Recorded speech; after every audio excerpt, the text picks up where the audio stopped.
नमस्कार, news pulse में आप सबों का स्वागत है। मैं हूं संतोष सिंह और आज हम न्यूज़ पल्स में बात कर रहे हैं शाहनवाज पर शिकंजा। जी हाँ, शाहनवाज को शायद आप पहचान रहे होंगे, जो तस्वीर देख रहे हैं वही शाहनवाज है। और बात अगर शिकंजा की करें तो इन पर बलात्कार से जुड़े हुए एक मामले में एफआईआर दर्ज हुआ है मेहरौली थाना दिल्ली में। और इन पर आरोप है कि बिहार की एक बेटी के साथ इन्होंने बलात्कार किया है। और बलात्कार एक ऐसे बिहार की बेटी के साथ किया है जिनसे इनका रिश्ता भाई बहन का रिश्ता था। तो इन्होंने भाई बहन के रिश्ता को शर्मसार किया है। और इनका रसूख देखिए कि ये घटना 2018 का है। पीड़िता जब थाना पहुंची तो थाना से भगा दिया गया।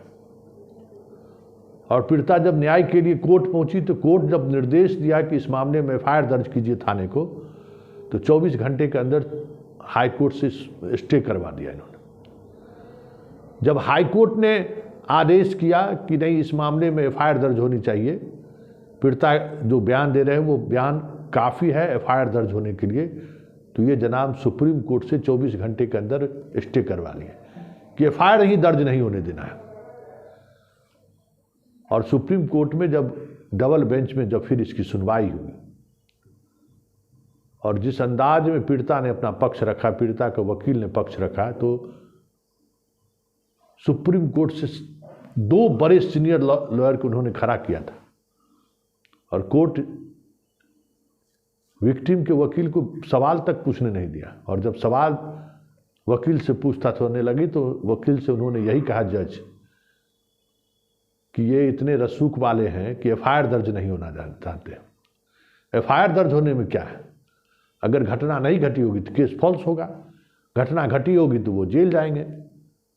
तो सुप्रीम कोर्ट के आदेश पर दिल्ली के मेहरौली थाना में एफआईआर दर्ज हुआ है, मेहरौली थाना में। और आरोप ये है कि इन्होंने अपने फार्म हाउस पर पीड़िता के साथ बलात्कार किया है। पीड़िता का मेडिकल टेस्ट भी हो गया है, 164 का बयान भी हो गया है।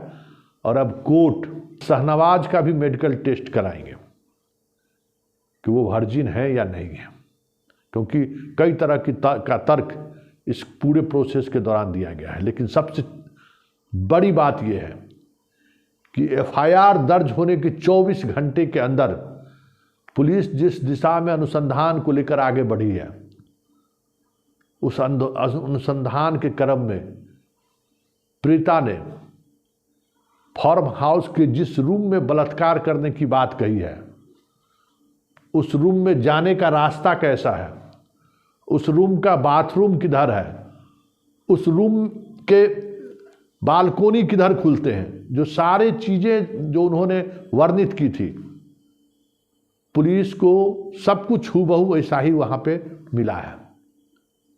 पीड़िता का मेडिकल टेस्ट हुआ है। और मेडिकल टेस्ट के बाद, हालांकि 4 वर्ष के बाद जो मेडिकल टेस्ट हुआ है, तो बहुत सारी चीज़ें सामने नहीं आ सकती हैं, लेकिन कोई कहीं न कहीं कुछ न कुछ कोलैबोरेट एविडेंस जो अभी तक मिले हैं पुलिस को, वो एविडेंस शाहनवाज की मुश्किलें बढ़ा सकती है।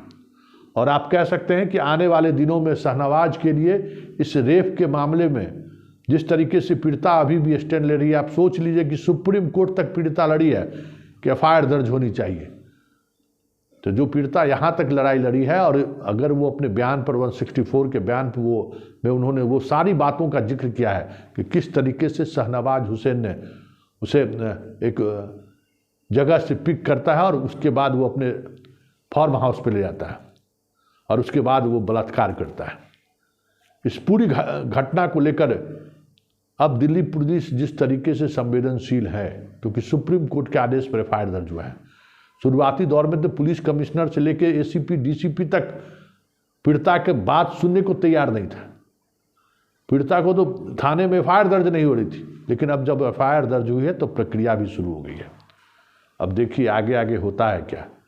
लेकिन इतना तय है कि शाहनवाज ने जो किया है, अगर वो सच्चाई है, जिस तरीके से पीड़िता चीख चीख कर कह रही है, तो ये तय मानिए कि शाहनवाज की पूरी कैरियर पर अब फुल स्टॉप लगने वाला है, क्योंकि मामला बेहद संगीन है और संगीन के साथ साथ मामले में जिस तरीके से पीड़िता डटी हुई है,